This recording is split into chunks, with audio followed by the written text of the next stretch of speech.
Mi nieta vendía dulces en la calle mientras mi hija se reía.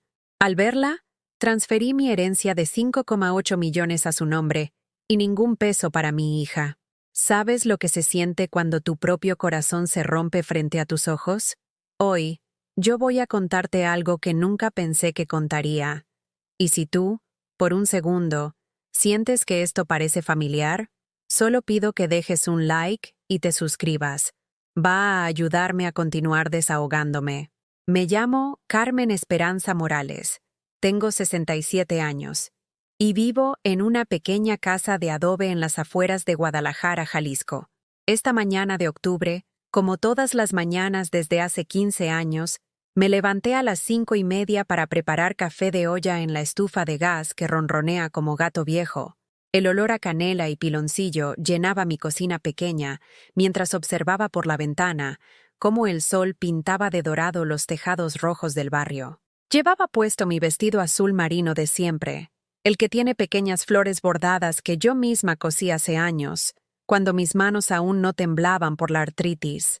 Mis pantuflas de tela rozaban el piso de loseta fría mientras me movía despacio entre la mesa de madera gastada y el refrigerador que zumba desde 1998. En mis orejas, los aretes de perlas que me regaló mi difunto esposo Rodrigo para nuestro 20º aniversario, los únicos que uso desde que él partió.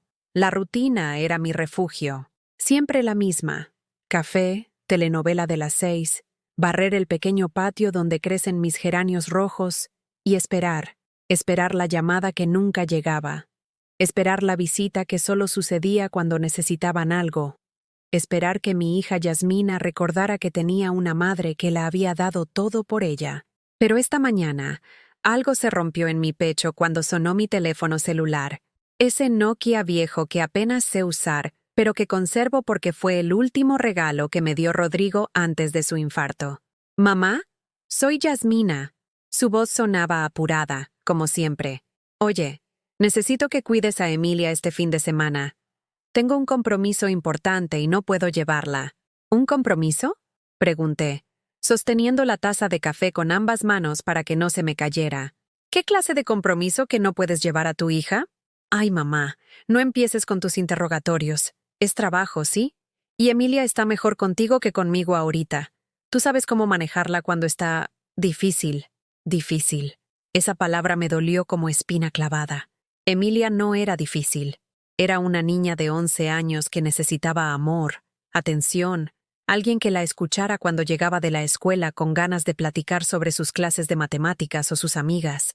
Era una niña que dibujaba flores en servilletas y guardaba piedras bonitas en los bolsillos de su uniforme escolar. «Está bien, mi hija», le dije como siempre. «Tráela cuando quieras». «Perfecto. Ah, y mamá, ¿tienes algo de dinero guardado?». «Es que ando un poco apretada y...». Colgué. Por primera vez en mi vida, le colgué el teléfono a mi hija. Mis manos temblaron mientras dejaba el celular sobre la mesa de centro, junto al florero con rosas de papel que Emilia me había hecho el mes pasado. «Para que siempre tengas flores, abuelita», me había dicho con esa sonrisa que iluminaba toda mi casa. Esa tarde salí a caminar rumbo al mercado San Juan de Dios.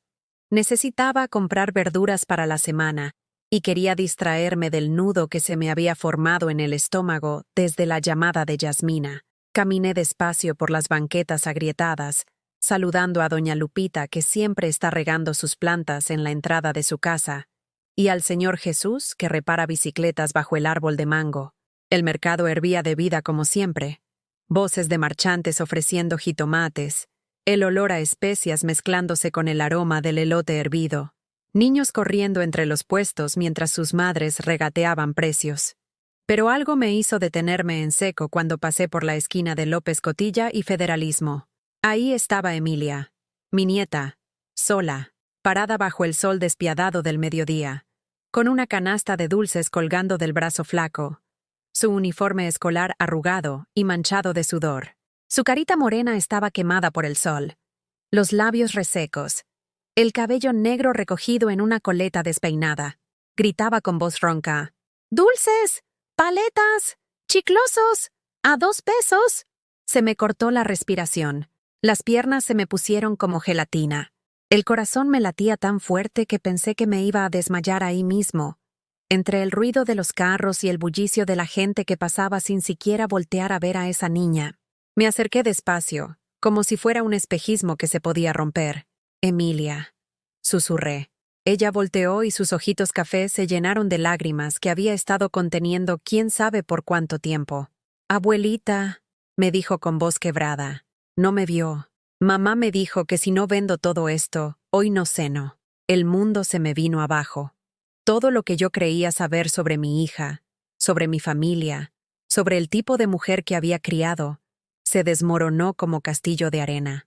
«¿Dónde está tu mamá?», le pregunté, tratando de mantener la voz calmada, aunque por dentro sentía un huracán de rabia y dolor. «Está en el salón Vanessa, haciéndose las uñas. Me dijo que esto es para enseñarme el valor del dinero». Las lágrimas ya le rodaban por las mejillas. «Pero tengo hambre, abuelita. Y mis pies me duelen». En ese momento, algo murió dentro de mí. Pero también algo nació. Una determinación fría, clara, inquebrantable. Le compré todos los dulces.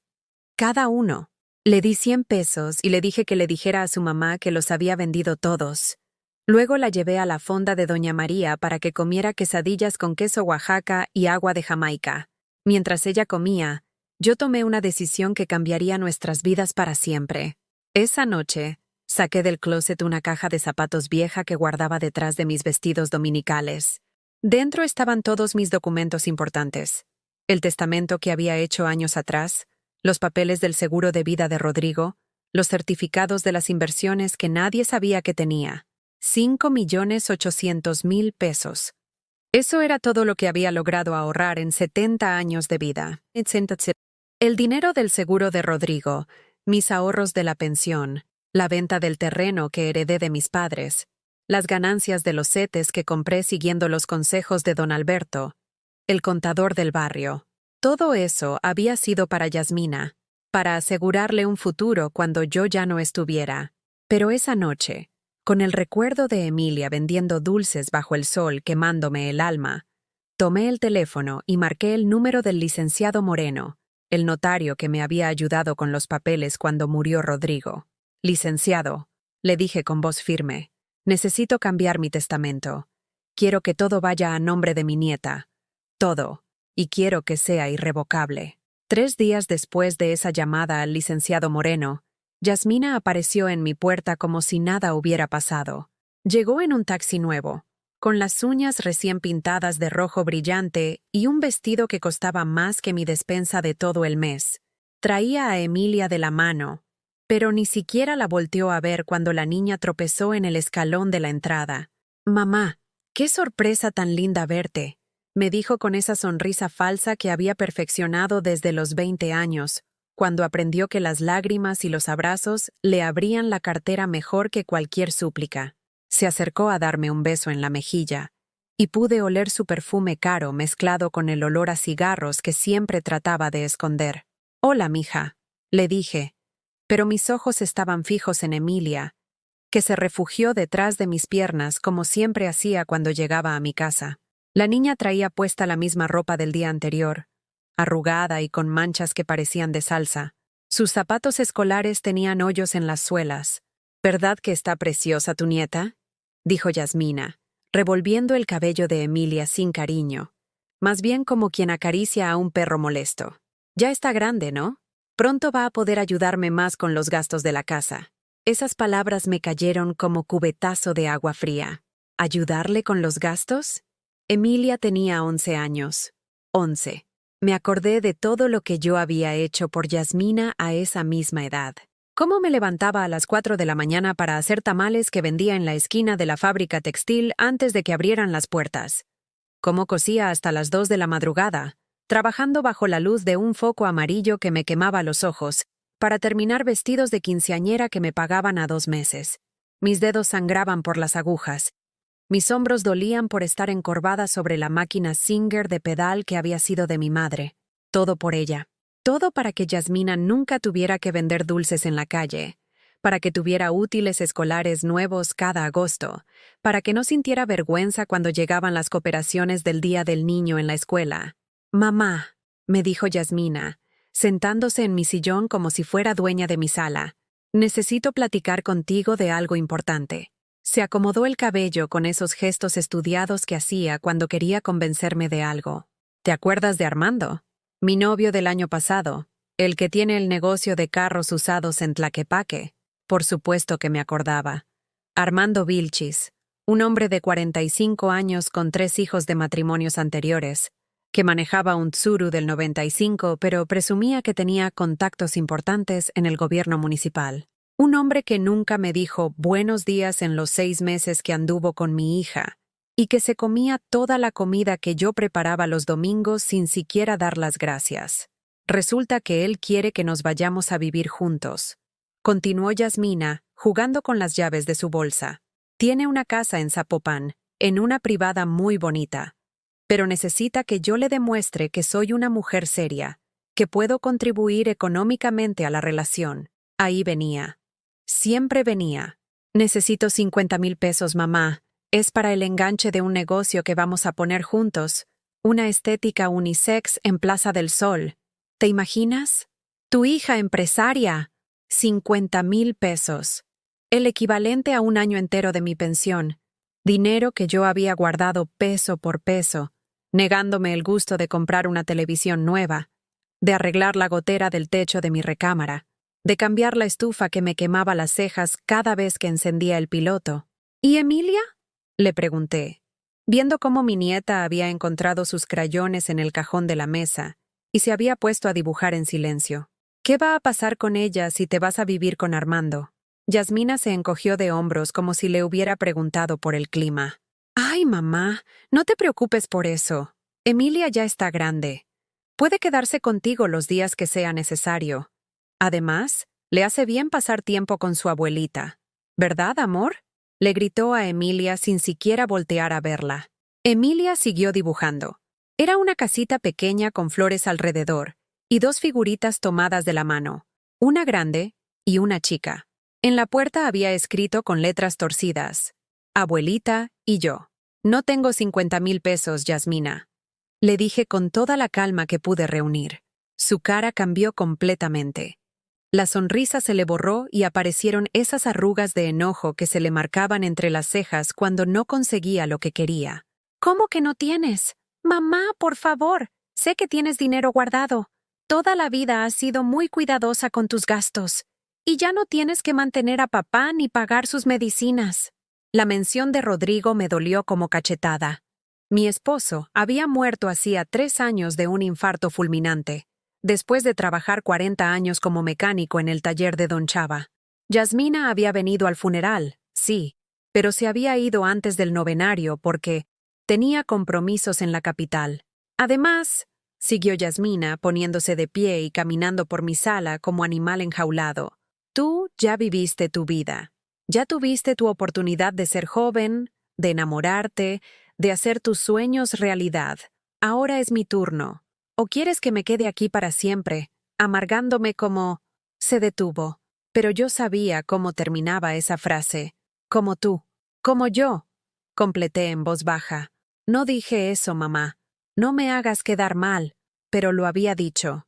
Con su silencio, con sus gestos, con esa manera de mirarme como si fuera un mueble viejo que estorbaba en su vida nueva. Me acordé de cuando Yasmina tenía 16 años y quería ir al baile de graduación. Yo no tenía dinero para comprarle un vestido, así que me puse a coser uno con tela que compré en el mercado de la San Juan de Dios.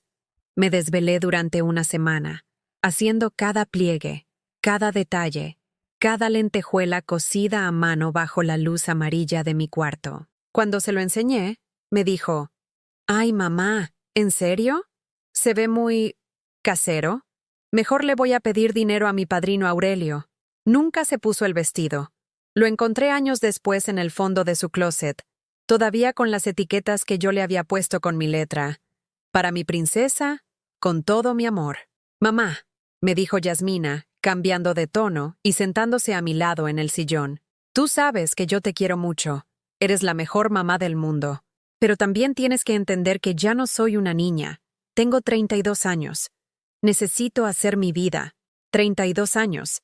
Y yo tenía 67.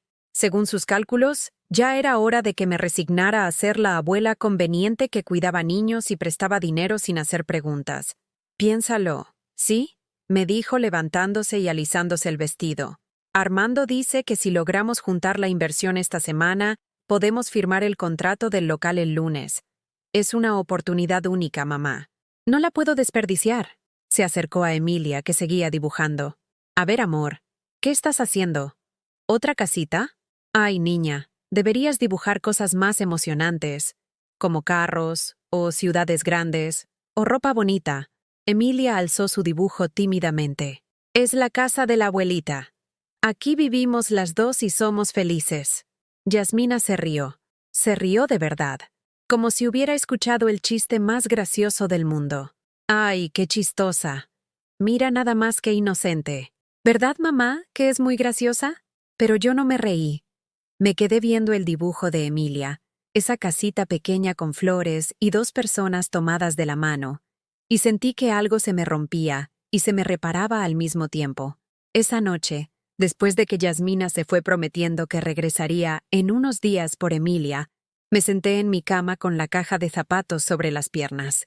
Adentro estaban todos los documentos del notario, frescos de la imprenta, con mi firma y mi huella digital estampadas en cada hoja. Fideicomiso irrevocable a nombre de Emilia Yasmín Hernández Morales, decía el papel principal. Beneficiaria única, la menor mencionada. Depositaria, Carmen Esperanza Morales. 5.800.000 pesos que ya no eran míos, que ya no podrían ser de Yasmina, que esperarían pacientemente en el banco hasta que Emilia cumpliera 18 años, protegidos de las manos que los verían como la solución a todos sus caprichos. 2 semanas pasaron sin noticias de Yasmina. Emilia se quedó conmigo, temporalmente, durmiendo en el cuarto que había sido de su mamá cuando era niña. Por las mañanas, yo la llevaba a la escuela caminando por las calles empedradas del barrio, y por las tardes hacíamos la tarea juntas en la mesa de la cocina. Era la primera vez en años que mi casa se sentía viva, pero una tarde de noviembre, cuando regresábamos de comprar verduras en el mercado, encontramos a Yasmina esperándonos en la puerta. No venía sola, traía a Armando con ella, y detrás de ellos había una camioneta Ford nueva, color negro brillante, con vidrios polarizados. ¡Mamá! ¿Qué tal? Te ves muy bien, me gritó Yasmina desde lejos, como si hubiera estado de vacaciones en lugar de abandonar a su hija. Llevaba puesto un conjunto de mezclilla que nunca había visto, zapatos de tacón que se hundían en la tierra del patio, y unos lentes oscuros que costaban más que mi despensa de 3 meses. Armando se bajó de la camioneta como si fuera el dueño del mundo. Era un hombre corpulento, con bigote cortado como de narco de película, camisa guayabera blanca que se le marcaba la panza, y una cadena de oro tan gruesa que brillaba desde la banqueta. Me extendió la mano con esa sonrisa falsa que usan los vendedores de autos usados. Doña Carmen, qué gusto conocerla por fin. Yasmina me ha platicado tanto de usted. Dice que es la mejor mamá del mundo. Emilia se escondió detrás de mí, agarrando mi vestido con sus manitas temblorosas. Podía sentir cómo su cuerpecito se tensaba cada vez que Armando hablaba. ¿Qué quieren?, les pregunté sin rodeos. Ya no tenía paciencia para sus teatros. Mamá, por favor, no seas así. Venimos a contarte noticias maravillosas, dijo Yasmina, quitándose los lentes y mostrando una sonrisa que no llegaba a sus ojos. Armando y yo nos vamos a casar. ¿Puedes creerlo? Se me acercó para abrazarme, pero yo di un paso atrás.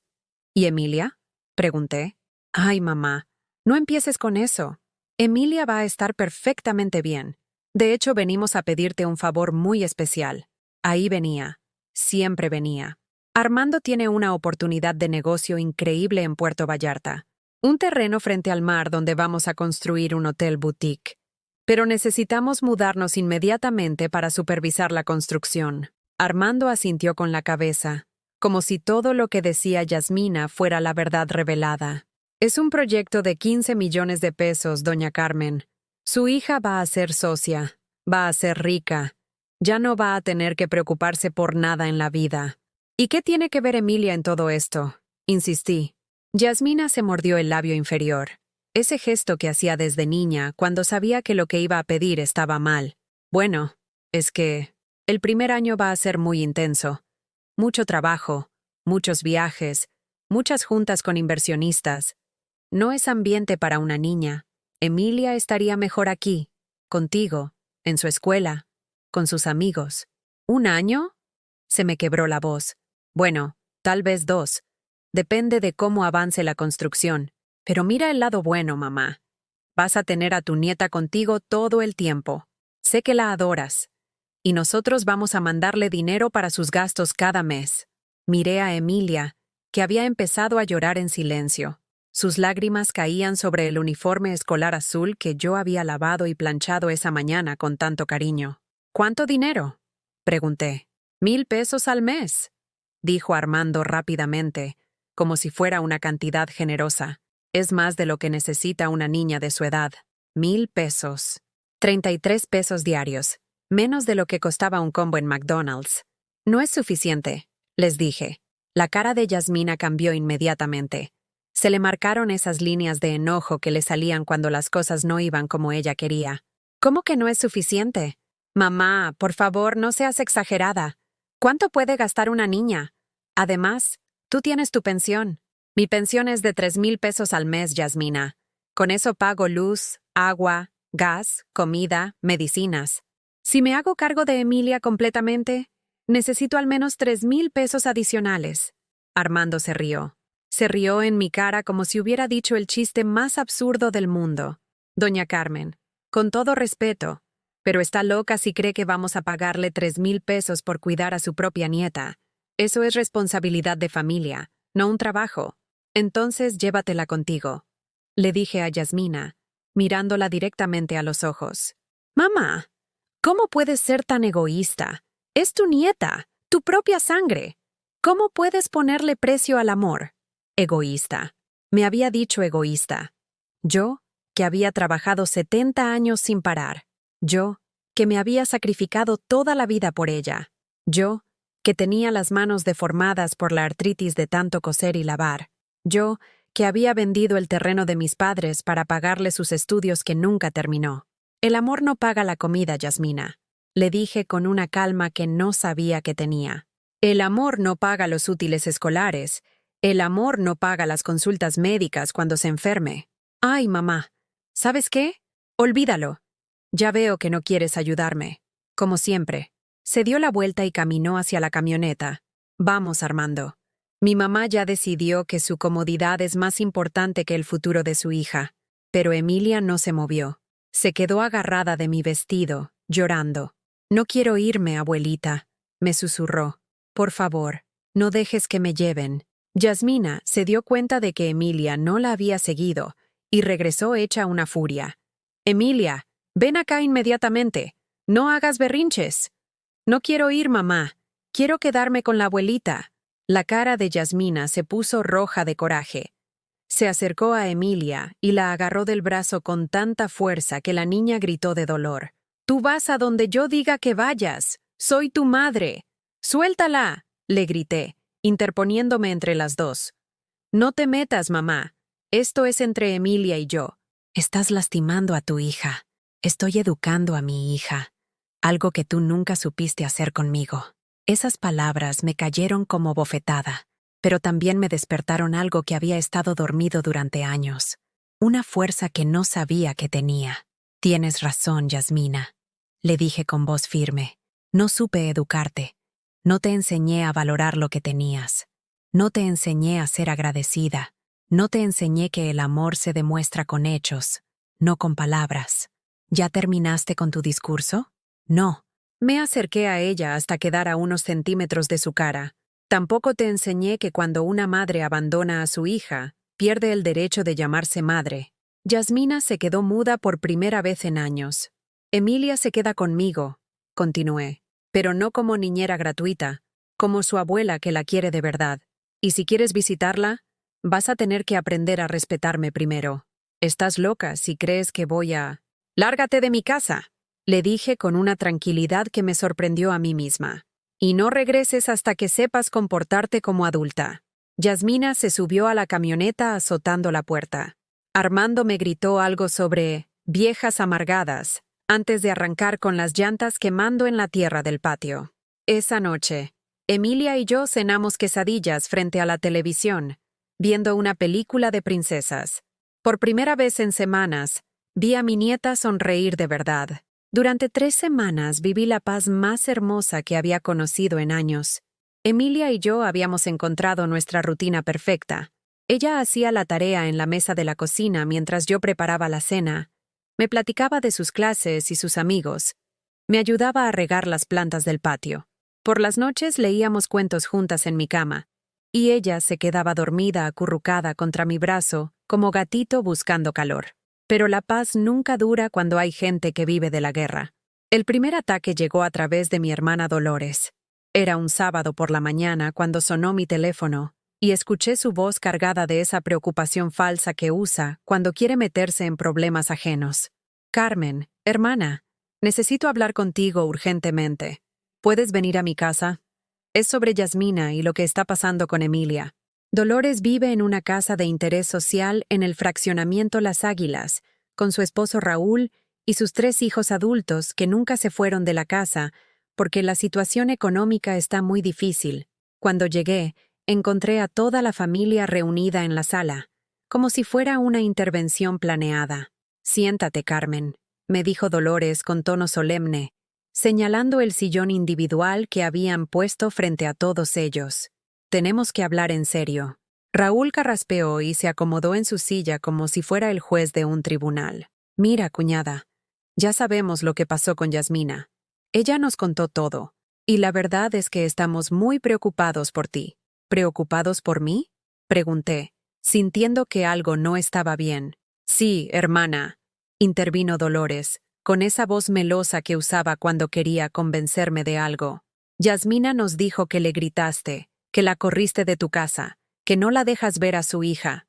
Eso no está bien, Carmen. Una madre no puede separar a una hija de su bebé. Emilia tiene 11 años, Dolores. No es un bebé. Y Yasmina la abandonó». «Eso no es cierto», gritó Jessica, la hija menor de Dolores, una muchacha de 28 años que nunca había tenido hijos, pero se creía experta en maternidad. «Yasmina nos explicó todo. Ella se fue a trabajar para darle un mejor futuro a Emilia. Tú fuiste la que se negó a ayudarla, la que le puso condiciones imposibles». «¿Condiciones imposibles?», me quedé helada. «¿Qué les dijo exactamente?».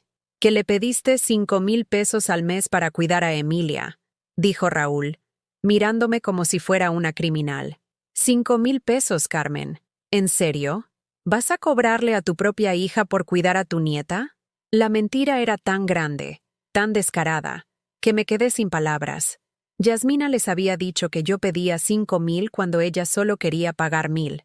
Les había volteado la historia completamente. Eso no fue lo que pasó, logré decir. «Carmen, hermana». Dolores se levantó y se sentó junto a mí, tomándome de la mano con esa condescendencia que odio. «Ya estás grande.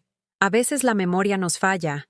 A veces recordamos las cosas diferentes de cómo pasaron. ¿Me estás diciendo que estoy loca?». «No loca, hermana. Pero confundida. Es normal a tu edad.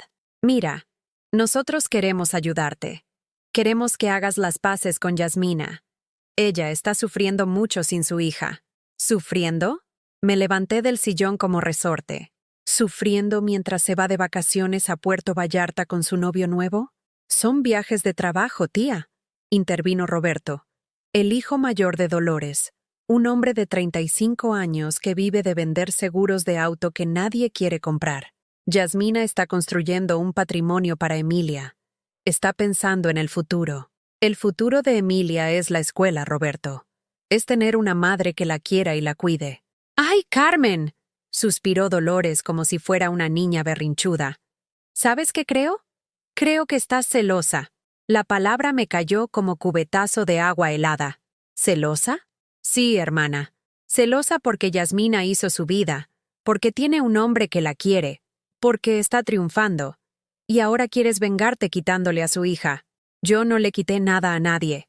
Ella abandonó a Emilia». «Eso no es cierto». Jessica se puso de pie, señalándome con el dedo como si fuera una delincuente. Yasmina nos enseñó los mensajes que le mandaste. Le dijiste que si no te pagaba lo que pedías, no ibas a dejar que viera a Emilia. Mensajes que nunca envié. Conversaciones que nunca tuvimos. Yasmina había fabricado una historia completa para hacer quedar mal y justificar su abandono. ¿Pueden enseñarme esos mensajes?, pregunté. No los tenemos aquí, dijo Dolores rápidamente. Pero los vimos. Estaban en el teléfono de Yasmina. Por supuesto que no los tenían. Por supuesto que solo los había visto Dolores, que nunca supo leer bien y que se creía cualquier cosa que le dijeran. Mira, cuñada, dijo Raúl con tono paternal. Nosotros solo queremos que esta familia se arregle. Yasmina es buena muchacha. Solo está pasando por un momento difícil. Dale una oportunidad. ¿Una oportunidad? Me reí sin ganas. ¿Cómo las 50 oportunidades que le di antes? ¿Como el dinero que le presté y nunca me pagó? ¿Como las veces que me pidió que cuidara a Emilia solo unas horas y regresaba 3 días después? Ay, Carmen, siempre exagerando, dijo Dolores. Parece que llevas una cuenta de todo lo que haces por tu familia. ¿Y qué tiene de malo llevar cuenta? ¿Está mal que una madre recuerde todo lo que ha sacrificado por su hija? Lo que está mal, intervino Jessica con esa sabiduría que solo tienen los jóvenes que nunca han sacrificado nada por nadie, es que uses esos sacrificios como armas contra tu propia familia. Armas. Según ellos, recordar la verdad era usar armas. ¿Saben qué? Me levanté y tomé mi bolsa. Ustedes pueden creer lo que quieran. Pueden inventar las historias que les convengan. Pero Emilia está bien conmigo. Está feliz. Está segura. Y eso es lo único que me importa. Carmen, no te vayas enojada, me gritó Dolores. Solo queremos ayudar. Si quieren ayudar, le dije desde la puerta, dejen de meterse en lo que no les importa. Esa tarde, cuando regresé a casa, Emilia estaba sentada en los escalones de la entrada, llorando. Tenía el uniforme escolar sucio y los ojos rojos e hinchados. ¿Qué pasó, mi amor?, le pregunté, sentándome junto a ella. Los papás de Sofía no me dejan ir a su cumpleaños, me dijo entre sollozos. Dicen que mi mamá habló con ellos, que les dijo que tú eres una mala persona, que me tienes secuestrada. Secuestrada. Yasmina había llegado tan lejos como para inventar que yo tenía secuestrada a mi propia nieta. También dice, continuó Emilia, que tú le robaste dinero, que por eso no puede venir por mí. Dinero que le robé. Ahora resulta que yo era una ladrona además de secuestradora. ¿Tú crees eso, mi amor?, le pregunté, acariciándole el cabello. No, abuelita. Yo sé que tú me quieres, pero duele que la gente diga cosas feas de ti, y duele que mi mamá... Se quedó callada. ¿Qué duele de tu mamá? Que diga mentiras sobre ti para que la gente no sepa la verdad sobre ella. 11 años tenía Emilia, y ya entendía más sobre la naturaleza humana que muchos adultos. Esa noche, después de que Emilia se durmió, marqué el número del licenciado Moreno. Licenciado, soy Carmen Morales. Necesito preguntarle algo importante. ¿El fideicomiso que hicimos está completamente protegido? ¿Hay alguna manera de que Yasmina pueda reclamarlo? Señora Carmen, ese fideicomiso es irrevocable. Ni usted ni su hija pueden tocarlo. Solo Emilia podrá acceder a esos fondos cuando cumpla 18 años, y solo para fines educativos o de emergencia médica hasta entonces. ¿Y si Yasmina dice que yo la manipulé? ¿O que estoy loca? ¿O que le robé dinero? Señora, ese dinero era suyo. Usted tenía todo el derecho de disponer de él como quisiera. Además, todo está perfectamente documentado. Yasmina no tiene ningún recurso legal. Colgué el teléfono sintiendo una mezcla de alivio y tristeza. Alivio porque Emilia estaba protegida. Tristeza porque había llegado al punto donde tenía que proteger a mi nieta de su propia madre. Pero la guerra apenas comenzaba. 3 días después, Yasmina apareció en la escuela de Emilia. La maestra Leticia me llamó un jueves por la tarde, con esa voz preocupada que usan los maestros cuando algo anda muy mal en casa de sus estudiantes. Señora Carmen, necesito hablar con usted urgentemente. ¿Puede venir mañana temprano antes de que entren los niños? Llegué a la escuela primaria Benito Juárez a las 7 de la mañana. El edificio de concreto pintado de amarillo y verde se veía triste bajo la lluvia ligera que había caído toda la noche. La maestra Leticia me esperaba en el aula de 4º grado, rodeada de los dibujos que los niños habían hecho sobre mi familia. En la pared, entre todas las obras de arte infantiles, estaba el dibujo de Emilia. Una casita pequeña con 2 figuras sonrientes tomadas de la mano. «Señora Carmen», me dijo la maestra, cerrando la puerta detrás de mí. «Ayer vino la mamá de Emilia a la escuela. Vino muy alterada, gritando en la dirección, exigiendo que le entregáramos a su hija». Se me encogió el estómago. «¿Qué pasó?» La directora le pidió que se calmara, que habláramos civilizadamente. Pero la señora Yasmina empezó a decir cosas muy fuertes. La maestra se sentó en su escritorio, jugando nerviosamente con un lápiz. «Dijo que usted había secuestrado a Emilia, que le había lavado el cerebro, que la estaba llenando de mentiras contra ella. ¿Y qué le dijeron?» La directora le explicó que Emilia está registrada bajo su custodia temporal, que usted la inscribió correctamente con todos los papeles del DIF. Pero entonces la señora Yasmina se puso más furiosa. La maestra hizo una pausa, como si le costara trabajo continuar. Dijo que usted le había robado dinero, mucho dinero, y que por eso ella no podía mantener a su hija, que usted era una vieja manipuladora que se aprovechaba de ser abuela para robarle a su familia.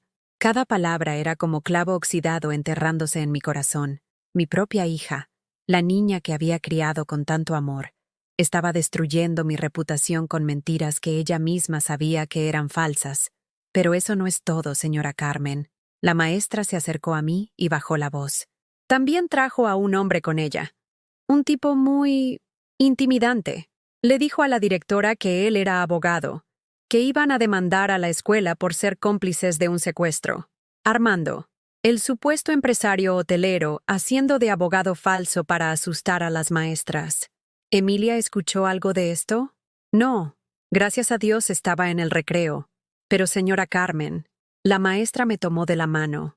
Estoy preocupada. La señora Yasmina dijo que iba a regresar hoy con las autoridades correspondientes para llevarse a Emilia. El mundo se me vino abajo. ¿Las autoridades? ¿Qué autoridades? Yo tenía todos los papeles en regla. El DIF había aprobado la custodia temporal después de investigar la situación. Pero el miedo no entiende de papeles ni de legalidades. Maestra Leticia, le dije con voz temblorosa, ¿usted cree que soy mala persona? ¿Cree que le estoy haciendo daño a Emilia? La mujer me miró con esos ojos bondadosos que tienen las maestras que realmente se preocupan por sus estudiantes. Señora Carmen, en mis 20 años de trabajar con niños, he aprendido a reconocer cuando un menor está feliz y cuando está sufriendo. Emilia llegó a mi salón en agosto como un pajarito asustado, tímida, siempre hambrienta, con uniforme sucio. Desde que está con usted, es otra niña. Sonríe, participa en clase, hace amigos, trae lonche casero todos los días. Se levantó y se dirigió al escritorio de Emilia. «Mire esto», me dijo, mostrándome un cuaderno lleno de tareas perfectamente hechas. Sus calificaciones han mejorado increíblemente. Ya no llega tarde. Ya no se queda dormida en clase. Esa niña está floreciendo con usted. Las lágrimas me rodaron por las mejillas sin que pudiera controlarlas. Pero tengo miedo, maestra. Tengo miedo de que se la lleven. Tengo miedo de que las mentiras de Yasmina sean más fuertes que la verdad. ¿Sabe qué vamos a hacer?, me dijo con determinación. Vamos a llamar a la trabajadora social del DIF que manejó el caso de Emilia. Se llama Andrea Mendoza, y ella conoce toda la situación. También voy a hablar con la directora para que si viene la señora Yasmina, no le permitan llevarse a Emilia sin una orden judicial. Esa tarde, cuando fui a recoger a Emilia, encontré a Andrea Mendoza esperándome en la dirección. Era una mujer joven, de unos 30 años, con cara seria pero amable, que llevaba una carpeta gruesa con documentos. Señora Carmen, necesitamos hablar. He recibido varias quejas sobre la situación de Emilia. Se me paralizó el corazón. ¿Quejas? Sí. Su hija ha estado llamando a diferentes instituciones, diciendo que usted se robó a su bebé, que la tiene secuestrada, que le robó dinero. Incluso llamó a la policía municipal. ¿Y qué les dijo la policía? Les dije la verdad, que la custodia temporal está perfectamente legal, que fue otorgada después de una investigación exhaustiva donde se comprobó que la menor estaba siendo negligida por su madre biológica. Andrea abrió la carpeta y me mostró una foto que me heló la sangre. Era Emilia, el día que llegó al DIF por primera vez, flaca, sucia, con moretones en los brazos, los ojos hundidos por la desnutrición. Esta foto la tomamos cuando la señora Yasmina la trajo porque no sabía qué hacer con ella. Decía que Emilia era muy problemática, que se portaba mal, que no quería comer. Otra foto. Emilia 3 meses después, cuando ya vivía conmigo. Sonriente, con mejillas llenas, cabello limpio y brillante. Uniforme nuevo. El contraste es evidente, señora Carmen. Usted salvó a esta niña. Pero Yasmina dice que le robé dinero. ¿Qué dinero? Su hija no tiene trabajo fijo. Vive de lo que le dan diferentes hombres con los que anda. No tiene propiedades, no tiene ahorros registrados. ¿Qué dinero le puede haber robado? Andrea cerró la carpeta y me miró directamente a los ojos. Señora Carmen, quiero que sepa algo.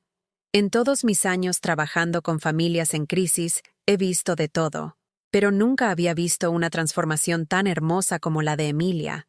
Esa niña renació con usted. ¿Entonces no me la van a quitar? No, señora. Mientras Emilia esté feliz, sana y en la escuela, nadie se la va a quitar. Pero Andrea hizo una pausa. Su hija no se va a dar por vencida fácilmente. Va a seguir inventando historias, va a seguir causando problemas. ¿Está preparada para esa batalla? Por primera vez en mi vida, sentí que tenía una guerra que valía la pena pelear. Sí, le dije con una firmeza que me sorprendió. Estoy preparada. Esa noche, después de acostar a Emilia, saqué de nuevo la caja de zapatos donde guardaba todos mis documentos importantes. Pero esta vez no la abrí para revisar el testamento. La abrí para sacar algo que había guardado durante años sin atreverme a usar.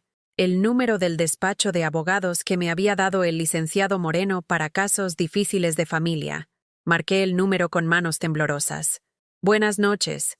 Habla Carmen Morales. Necesito un abogado especialista en custodia de menores. Mi hija quiere quitarme a mi nieta, y creo que va a usar mentiras para conseguirlo. Por supuesto, señora. ¿Puede venir mañana a primera hora? Este tipo de casos requieren acción rápida. Colgué el teléfono y me senté en la mesa de la cocina, donde Emilia había dejado su tarea perfectamente hecha. Entre las hojas de matemáticas había un dibujo nuevo. Una señora mayor con vestido azul, parada frente a una casa, con los brazos extendidos protegiendo a una niña pequeña. Abajo, con su letra cuidadosa, había escrito: «Mi abuelita me cuida del miedo». En ese momento, supe que no solo estaba luchando por Emilia. Estaba luchando por primera vez en mi vida por mí misma, por mi derecho a ser respetada, por mi derecho a decir no sin sentirme culpable, por mi derecho a proteger lo que amaba sin tener que justificarlo ante nadie. A los 67 años, Carmen Esperanza Morales había decidido despertar de una vida de silencio, y Yasmina no tenía idea de con quién se estaba metiendo. Al día siguiente, temprano por la mañana, mientras Emilia desayunaba avena con fresas en la cocina, yo me vestí con mi mejor vestido, me peiné el cabello con cuidado y salí de mi casa caminando con pasos firmes hacia el despacho del licenciado Ramírez. Por primera vez en décadas, no iba a rogar, no iba a disculparme, no iba a permitir que nadie me hiciera sentir pequeña. Iba a pelear, y esta vez iba a ganar. El licenciado Ramírez tenía su despacho en una vieja casona colonial del centro de Guadalajara, a 3 cuadras de la catedral. Era un hombre de unos 50 años, con canas en las sienes y una manera de hablar pausada que transmitía seguridad. Su oficina estaba llena de libros de derecho familiar y diplomas que colgaban de las paredes como medallas de batallas ganadas. «Señora Carmen», me dijo después de revisar todos mis documentos, «usted tiene un caso sólido. La custodia temporal está perfectamente legal. Tiene el respaldo del DIF, testimonios de la escuela, evidencia fotográfica del bienestar de la menor. Su hija no tiene recursos legales para quitarle a Emilia. Pero, licenciado», le dije, jugueteando nerviosamente con mi bolsa, «ella dice que va a traer autoridades. Dice que le robé dinero. Señora, déjeme explicarle algo. Se recargó en su silla y me miró con seriedad. En casos de custodia, lo único que importa es el bienestar del menor. Su hija puede inventar todas las historias que quiera, pero los hechos hablan por sí solos. Emilia está mejor con usted. Me mostró una carpeta llena de precedentes legales. Además, vamos a tomar una medida preventiva. Voy a solicitar una orden de restricción temporal contra su hija. Si vuelve a causar disturbios en la escuela o a amenazar con llevarse a Emilia sin orden judicial, puede enfrentar consecuencias penales. Por primera vez en semanas, sentí que podía respirar completo. ¿Y el dinero que supuestamente le robé? Señora Carmen, usted dispuso de su propio patrimonio como quiso. Eso no es robo, es ejercer su derecho como propietaria. El fideicomiso es completamente legal e irrevocable. Salí del despacho sintiendo algo que no había experimentado en años. Poder. El poder de saber que estaba haciendo lo correcto, que tenía la ley de mi lado, que ya no era una anciana indefensa esperando limosnas de cariño de su familia. Pero Yasmina no se quedó callada. 3 días después, un sábado por la mañana, llegó a mi casa acompañada de toda una comitiva. Traía a Armando, a mi hermana Dolores, a sus 3 hijos y a 2 personas que no conocía. Una mujer de unos 40 años con traje sastre y un hombre mayor con uniforme que parecía oficial. Emilia y yo estábamos regando las plantas del patio cuando escuchamos los carros estacionándose afuera. Mi nieta se pegó inmediatamente a mi lado, agarrando mi delantal con esas manitas que habían aprendido a buscar protección. «Carmen Esperanza Morales», gritó Yasmina desde la banqueta, con voz que se escuchaba en toda la cuadra. «¡Sal de ahí! ¡Vengo por mi hija!». Salí a la puerta sin miedo. El licenciado Ramírez me había enseñado que cuando tienes la razón, no necesitas esconderte. «¿Qué quieres, Yasmina?» «Vengo por Emilia. Esta farsa se acabó. Ya encontré trabajo aquí en Guadalajara. Ya tengo casa. Ya puedo mantener a mi hija». La mujer del traje sastre se acercó con una sonrisa profesional falsa. «Señora Morales, soy la licenciada Patricia Sandoval. Represento a la señora Yasmina Hernández. Venimos a solicitar que entregue voluntariamente a la menor Emilia a su madre biológica». «¿Usted es abogada?», le pregunté. «Soy asesora legal», dijo, esquivando mi mirada. «¿Tienen alguna orden judicial?». «No necesitamos orden judicial», intervino Armando con esa arrogancia que lo caracterizaba. «Yasmina es la madre. Tiene derechos. Los derechos se ejercen ante la ley, no gritando en la calle». Le respondí con una calma que me sorprendió. «¡Mamá!». Yasmina se acercó con lágrimas que parecían de mentira corriendo por sus mejillas. «Por favor, solo quiero a mi hija. Me has separado de ella durante meses. Esto es crueldad. Crueldad». La mujer que había abandonado a su hija para irse de vacaciones con su novio me hablaba de crueldad. «¿Dónde vives ahora, Yasmina?», le pregunté. En una casa que rentamos en la colonia americana». «¿Cuál es la dirección?». Se quedó callada. Miró a Armando, luego a la supuesta licenciada, luego a Dolores. «No tengo por qué darte explicaciones», dijo finalmente. «¿Tienes trabajo?». «Claro que tengo trabajo». «¿Dónde?». Otro silencio incómodo. «Esto es un interrogatorio», gritó Armando. «Doña Carmen, usted no puede retener a esa niña contra la voluntad de su madre». «No la retengo contra nada», le dije tranquilamente. «Emilia está aquí porque el DIF determinó que era lo mejor para ella. Si quieren cambiar esa situación, pueden hacerlo legalmente». El hombre del uniforme, que había estado callado todo el tiempo, finalmente habló. «Señora, soy el inspector Gutiérrez del DIF municipal. Me pidieron que viniera para verificar las condiciones de la menor». Mentira. Conocía a todos los inspectores del DIF porque habían estado en mi casa durante el proceso de custodia. Este hombre no era inspector de nada. «¿Puede mostrarme su identificación oficial?», le pregunté. El hombre empezó a revisar sus bolsillos nerviosamente. La dejé en el auto». «Vaya por ella», le dije. «Yo espero». «Ya basta de teatro», explotó Yasmina. «Emilia, ven acá inmediatamente». Mi nieta se escondió detrás de mí, llorando. «No quiero irme, abuelita», me susurró. «Por favor, no dejes que me lleven». En ese momento, algo dentro de mí se encendió como llama de gas. No era solo coraje, era años de humillaciones acumuladas, de sacrificios no reconocidos, de amor no correspondido, de una vida entera poniéndome en segundo lugar. Era la rabia justa de una mujer que había despertado. ¡Ya basta!, grité con una fuerza que no sabía que tenía. ¡Todos ustedes! ¡Fuera de mi propiedad! Mi voz se escuchó por toda la cuadra. Los vecinos empezaron a asomarse por las ventanas. «Yasmina Hernández», le dije a mi hija, mirándola directamente a los ojos. «Tú abandonaste a tu hija. La dejaste vendiendo dulces en la calle. La descuidaste, la maltrataste, la usaste. Y ahora vienes con esta farsa de falsos abogados y falsos inspectores, porque crees que puedes seguir manipulando la situación. Mamá, eso no es... No he terminado». La interrumpí. Por primera vez en mi vida, le grité a mi hija.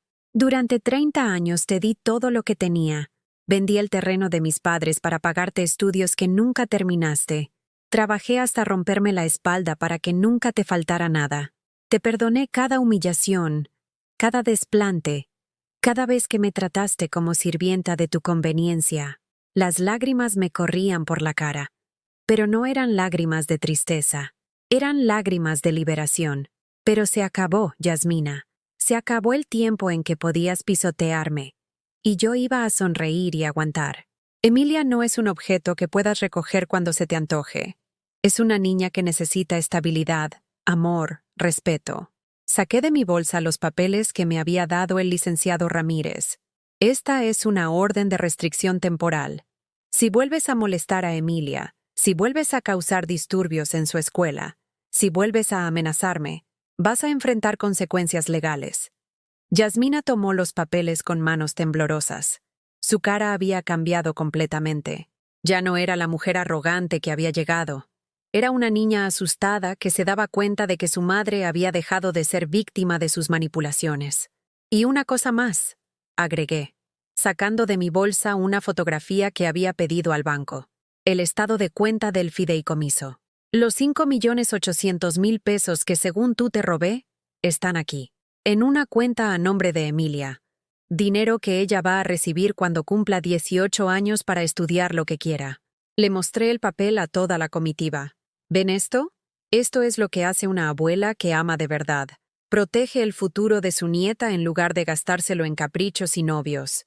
Dolores se acercó a ver el papel, y su cara se puso blanca como hoja. «Carmen, ¿es real esto?» «Muy real, hermana. Mientras ustedes me acusaban de robar, yo estaba asegurándole la educación universitaria a Emilia». Armando también se acercó a ver el documento. Sus ojos se llenaron de codicia cuando leyó la cantidad. «Mira, Yasmina», le susurró, «si Emilia vive contigo, cuando cumpla mayoría de edad, tú puedes...» «No», le grité antes de que terminara la frase. «Ni se atrevan a tocar ese dinero. Es un fideicomiso irrevocable. Solo Emilia puede acceder a él, y solo para educación». La cara de Armando cambió completamente. Toda su máscara de hombre exitoso se cayó, y pude ver lo que realmente era. Un parásito buscando de qué vivir. «Vámonos, Yasmina», le dijo a mi hija. «Esto no vale la pena». «No vale la pena». Yasmina lo miró con incredulidad. «Es mi hija». Era una niña que él creía que venía con herencia inmediata, le dije a Yasmina. Ahora que sabe que no puede tocar el dinero, ya no le interesas ni tú ni Emilia. Yasmina se quedó parada en medio de la banqueta, viendo cómo Armando se subía a la camioneta sin esperarla. «Armando, espérame. Busca tu propio camino de regreso», le gritó desde la ventanilla antes de arrancar. Mi hija se quedó sola, rodeada de los cómplices que había traído, viendo cómo el hombre por el que había abandonado a su hija la abandonaba a ella. «Mira, Yasmina», le dije con una voz más suave, «puedes cambiar, puedes aprender a ser madre de verdad, puedes ganarte el derecho de ver a tu hija siendo una persona responsable, pero hasta que eso pase, Emilia se queda conmigo. ¿Y si no cambio?», me preguntó con voz quebrada. «Entonces vas a perder a la única persona que te va a amar incondicionalmente en esta vida», le respondí. «Pero esa decisión es tuya». Yasmina recogió los papeles del suelo. Miró una vez más hacia mi casa donde Emilia se escondía detrás de la puerta y se fue caminando sola por la calle. Esa noche, Emilia y yo cenamos en paz por primera vez en meses. No hablamos de lo que había pasado. Simplemente disfrutamos nuestros tacos de pollo con una tranquilidad que sabía a victoria. 3 meses después de esa confrontación en mi puerta, mi vida había cambiado de maneras que nunca imaginé posibles. Por primera vez en décadas, desperté cada mañana sin ese peso en el pecho que me había acompañado durante años, sin esa sensación de estar esperando la próxima crisis, la próxima demanda, la próxima humillación. Emilia y yo habíamos encontrado nuestra rutina perfecta. Ella llegaba de la escuela radiante, con ganas de contarme sobre sus clases, sus amigas, los proyectos que estaban haciendo. Sus calificaciones habían mejorado tanto que la maestra Leticia me citó para felicitarme por el progreso de la niña. «Señora Carmen», me dijo en esa reunión, «Emilia no solo mejoró académicamente. Es otra niña, participativa, segura de sí misma, alegre. Usted logró un milagro, pero el verdadero milagro era lo que había pasado conmigo». Una tarde de febrero, mientras esperaba a Emilia en la puerta de la escuela, me encontré con Esperanza Vázquez, una señora de mi edad que había conocido en el mercado años atrás. Esperanza dirigía un grupo de mujeres mayores que se reunían todos los miércoles en el centro comunitario del barrio para hacer manualidades y platicar. «Carmen, ¿por qué no vienes a nuestras reuniones?», me preguntó mientras veíamos a los niños salir corriendo de sus salones. «Somos un grupo muy bonito. Hacemos tejido, bordado, intercambiamos recetas y la pasamos muy bien.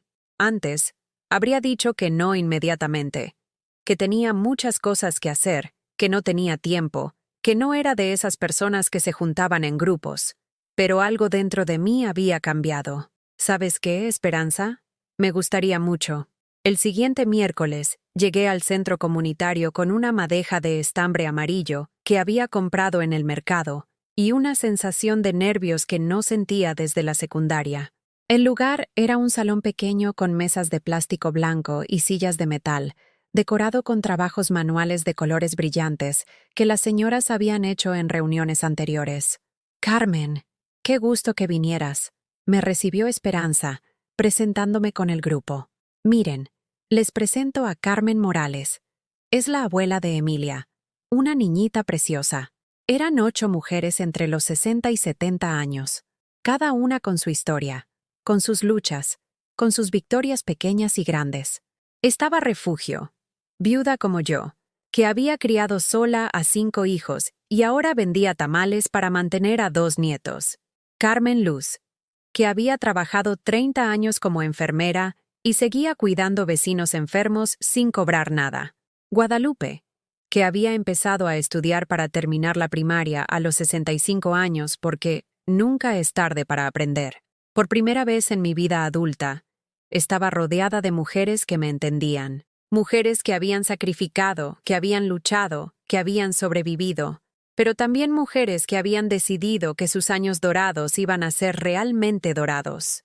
«¿Y tú qué haces, Carmen?», me preguntó Refugio mientras tejía una bufanda rosa para su nieta. «Cuido a Emilia», respondí automáticamente. «Eso ya lo sabemos», se rió Carmen Luz. «¿Pero qué haces para ti? ¿Cuál es tu pasión? ¿Qué te gusta?». La pregunta me descolocó completamente. ¿Qué me gustaba? ¿Cuándo había sido la última vez que alguien me había preguntado qué quería yo, no qué necesitaban de mí? «No, no estoy segura», admití. «Pues aquí vas a descubrirlo», me dijo Guadalupe con una sonrisa. «Porque ya estás grande para vivir solo para otros. Ya es hora de que vivas también para ti». Esas palabras se me quedaron grabadas en el corazón. En las siguientes semanas, empecé a explorar cosas que había olvidado que me gustaban. Retomé la costura, pero esta vez no para reparar uniformes o hacer ropa por necesidad, sino para crear cosas hermosas. Bordé manteles con flores brillantes, tejí suéteres de colores que me alegraban la vista, cosí vestidos para Emilia que parecían salidos de revista. También empecé a cocinar con pasión otra vez. No solo la comida rápida y práctica de supervivencia, sino platillos elaborados que recordaba de mi juventud. Mole poblano que tardaba 2 días en preparar. chiles en nogada que pintaba como obras de arte, postres complicados que hacía solo porque me gustaba el proceso de crearlos. Emilia se convirtió en mi asistente favorita. Los domingos por la mañana nos levantábamos temprano para hacer pan dulce juntas. Ella mezclaba los ingredientes mientras yo amasaba, y las dos nos llenábamos de harina riéndonos cuando algo salía mal.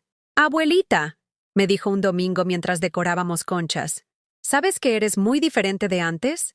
«¿Diferente cómo, mi amor?» «Antes siempre te veías cansada, como triste. Ahora siempre estás cantando». Era cierto. Había empezado a cantar otra vez. Canciones de Pedro Infante que mi mamá me había enseñado. Rancheras que ponía en la radio mientras cocinaba. Canciones de cuna que le cantaba a Emilia antes de dormir. En abril decidí hacer algo que llevaba años posponiendo. Arreglar mi casa. No porque alguien fuera a venir a criticarme si no lo hacía, sino porque quería vivir en un espacio que me hiciera feliz. Pinté las paredes de mi recámara de un verde menta que me recordaba las hojas de los árboles en primavera. Compré cortinas nuevas con flores bordadas para la sala. Planté rosales en el patio y construí una pequeña jardinera donde Emilia y yo sembramos hierbas de olor. Albahaca, romero, menta, hierbabuena. Cambié los muebles del lugar para que entrara más luz. Colgué en las paredes fotos de Emilia y mías. Momentos felices que quería recordar todos los días. Guardé en cajas las fotografías de Yasmina donde salía con caras largas o gestos de fastidio, y dejé solo aquellas donde se veía genuinamente feliz, cuando era niña y aún no había aprendido a manipular con lágrimas. Una tarde de mayo, mientras Emilia hacía la tarea en la mesa del patio rodeada de plantas que crecían fuertes y verdes, sonó mi teléfono. Era un número que no reconocía, pero contesté pensando que podía ser de la escuela. «¿Señora Carmen Morales?» «Sí, soy yo». Habla el licenciado Mendoza, del Colegio Nacional de Abogados. Nos dio su contacto el licenciado Ramírez. Mi corazón se aceleró. ¿Habría algún problema con los papeles de Emilia? La estamos llamando porque queremos invitarla a participar en un programa especial que estamos desarrollando.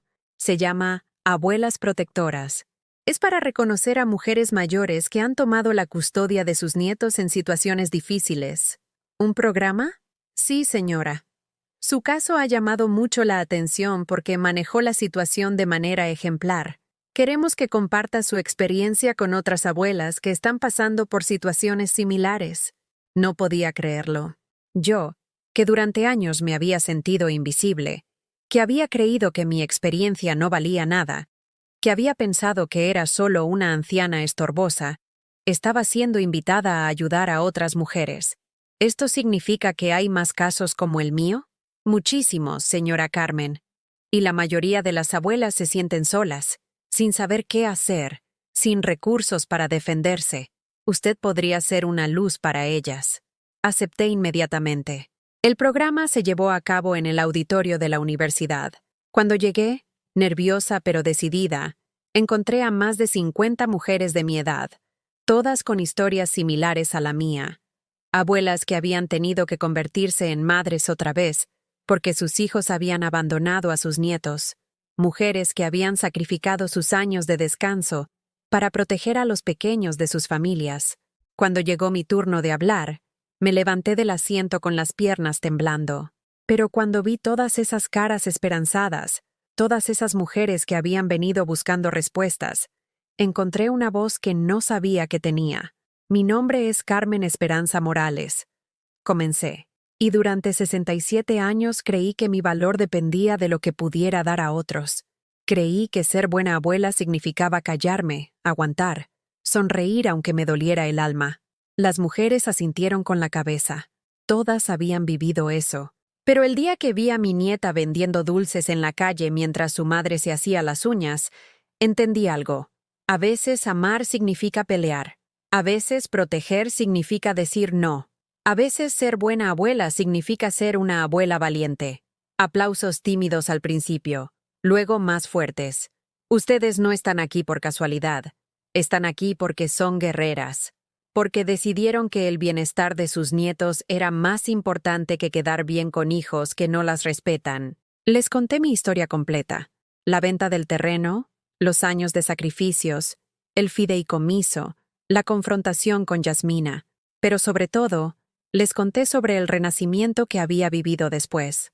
A los 67 años descubrí quién era Carmen sin apellido de esposa, sin título de madre sacrificada, sin etiqueta de abuela conveniente. Descubrí que era una mujer fuerte, inteligente, capaz, que merecía respeto y cariño genuino. Cuando terminé de hablar, hubo un silencio que duró varios segundos. Luego, una mujer en la primera fila se puso de pie y empezó a aplaudir, luego otra, y otra, hasta que todo el auditorio estaba aplaudiendo de pie. Esa noche, manejando de regreso a casa con Emilia dormida en el asiento del pasajero, me di cuenta de que ya no era la misma mujer que había criado a Yasmina con tanto miedo de no ser suficiente. Ya no era la abuela que rogaba por migajas de atención. Era Carmen Esperanza Morales, una mujer de 67 años que había aprendido a valorarse, que había salvado a su nieta, que estaba ayudando a otras mujeres a encontrar su fuerza. Era, por primera vez en mi vida, exactamente quien quería ser. Un año después de aquella confrontación que cambió nuestras vidas, me desperté en una mañana de diciembre diferente a todas las mañanas de los últimos 30 años. No me desperté pensando en qué problemas tendría que resolver, qué dinero tendría que encontrar, o qué crisis familiar estaría esperándome.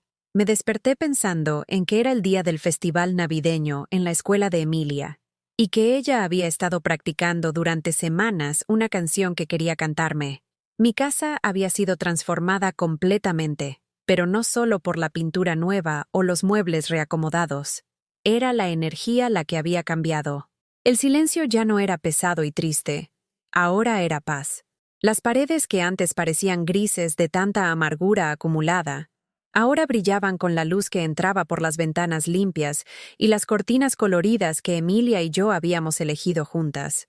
En la mesa de la cocina, junto a mi taza de café de olla que ahora preparaba con canela de verdad, y no con el sustituto barato que compraba antes por economía, estaba el regalo que había llegado por correo el día anterior. Una carta de agradecimiento de María Elena Gutiérrez, una abuela de Michoacán que había asistido a una de mis conferencias del programa Abuelas Protectoras. Estimada señora Carmen, decía la carta escrita a mano con letra temblorosa. Gracias a su plática pude encontrar el valor para enfrentar a mi hijo que me había quitado mi pensión para gastársela en alcohol. Seguí sus consejos, busqué ayuda legal, y ahora tengo la custodia de mis 2 nietos. Ellos están estudiando y yo volví a sonreír. Usted me salvó la vida. Estas cartas llegaban cada semana. Mujeres de toda la República que habían escuchado mi historia en conferencias, en la radio local, o que conocían a alguien que me conocía.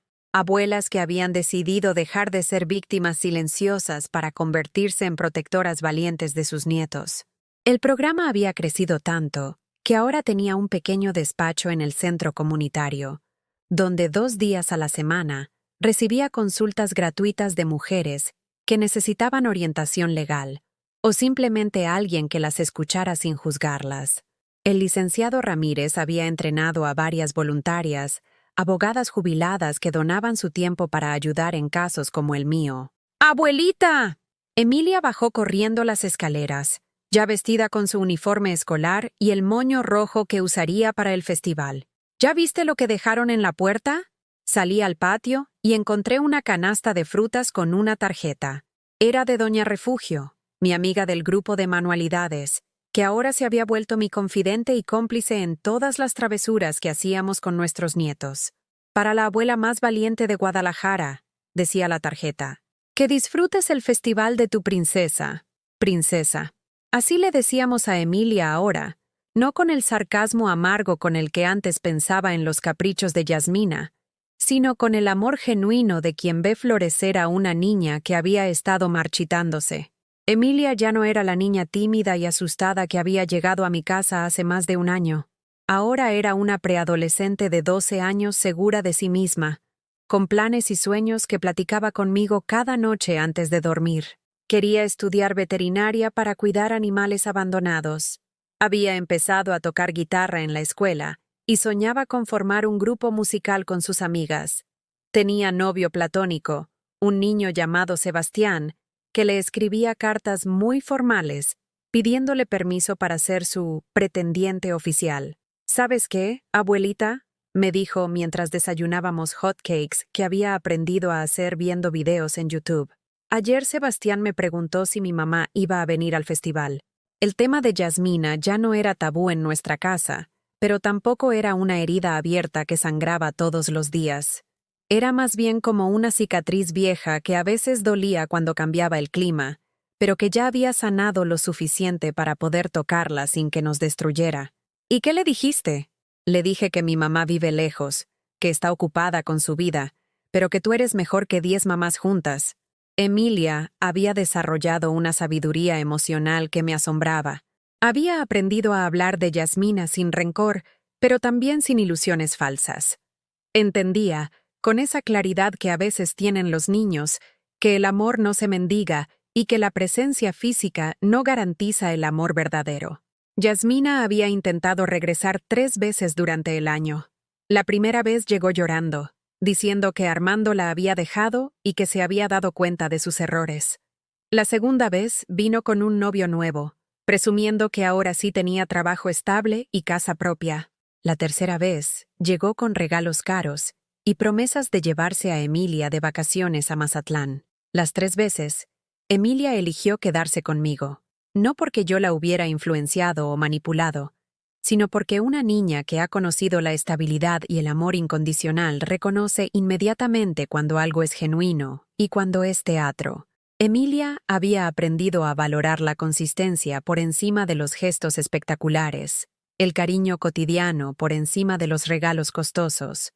¿No te da curiosidad saber cómo está tu mamá?, le pregunté una vez, porque no quería que años después me reprochara haberla separado de Yasmina.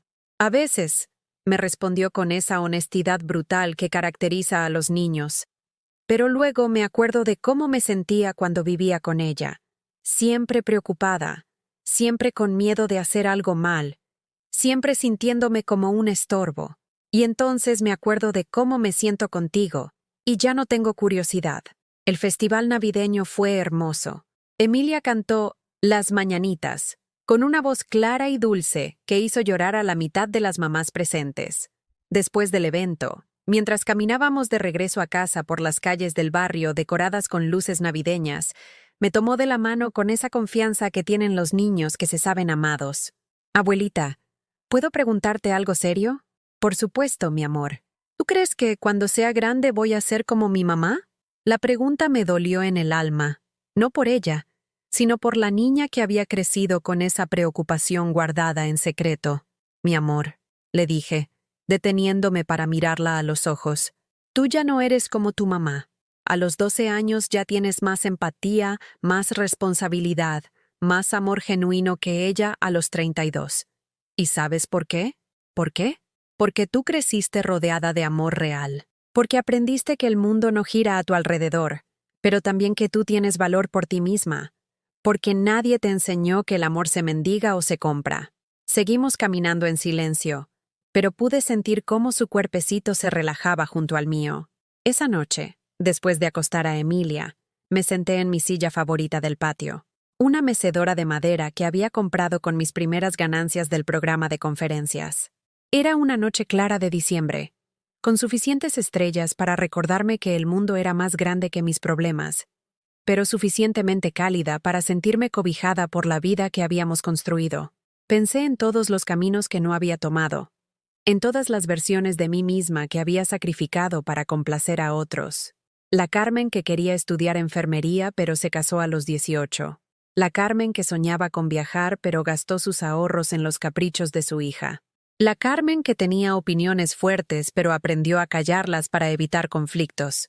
Pero también pensé en la Carmen que había emergido de las cenizas de esa vida de sacrificio silencioso, una mujer que había aprendido que decir no podía ser un acto de amor, que proteger su paz mental no era egoísmo, sino supervivencia, que sus años dorados podían ser realmente dorados si ella decidía que lo fueran. La semana pasada, había recibido una llamada inesperada. Era de una editorial que quería publicar mi historia como libro, Abuelas Valientes. Cuando el amor verdadero requiere coraje, iba a llamarse. Con las regalías del libro y los honorarios de las conferencias, Había logrado ahorrar suficiente dinero para comprar la casa de al lado, que estaba en venta. Mi plan era convertirla en un centro de apoyo permanente para abuelas en situación similar a la mía. No era solo un proyecto profesional, era mi legado. La prueba de que una vida aparentemente ordinaria podía transformarse en algo extraordinario cuando se alimentaba con propósito y dignidad. Emilia asomó la cabeza por la puerta del patio, con el cabello suelto y el pijama de franela que tenía dibujitos de gatos. «Abuelita, ¿en qué piensas?» «En lo afortunada que soy, mi amor». «¿Afortunada por qué?» «Porque a los 68 años descubrí que nunca es tarde para empezar de nuevo. Porque tengo a la nieta más maravillosa del mundo. Porque aprendí que el amor verdadero no mendiga, no se disculpa por existir, no se achica para hacer sentir mejor a otros». Emilia se acurrucó junto a mí en la mecedora. «¿Y porque ya no tienes que cuidar a gente que no te aprecia?» «Exactamente». Nos quedamos meciendo en silencio, viendo las estrellas y escuchando los grillos del jardín. En la distancia se oía música de una fiesta navideña, risas de familias cenando juntas, el ruido normal de un barrio donde la gente vive sus vidas sin drama ni tragedia. Por primera vez en décadas, yo formaba parte de esa normalidad. Ya no era la mujer que esperaba el próximo desastre, que caminaba de puntitas para no molestar, que se disculpaba por ocupar espacio en el mundo. Era Carmen Esperanza Morales, abuela de Emilia, protectora de niños, defensora de mujeres olvidadas, dueña de su propia historia. Y esta historia, finalmente, tenía el final que yo había elegido. ¿Alguna vez has sentido que das tanto amor a tu familia que te olvidas de guardarte un poco para ti? Déjame en los comentarios si tú o alguien que conoces ha vivido algo parecido a lo que pasé con Yasmina. Si esta historia tocó tu corazón, dale like y suscríbete al canal para que este mensaje llegue a alguien que necesita escucharlo. A veces, la historia de una abuela valiente puede despertar la valentía en otra mujer que creía que ya era demasiado tarde para defenderse.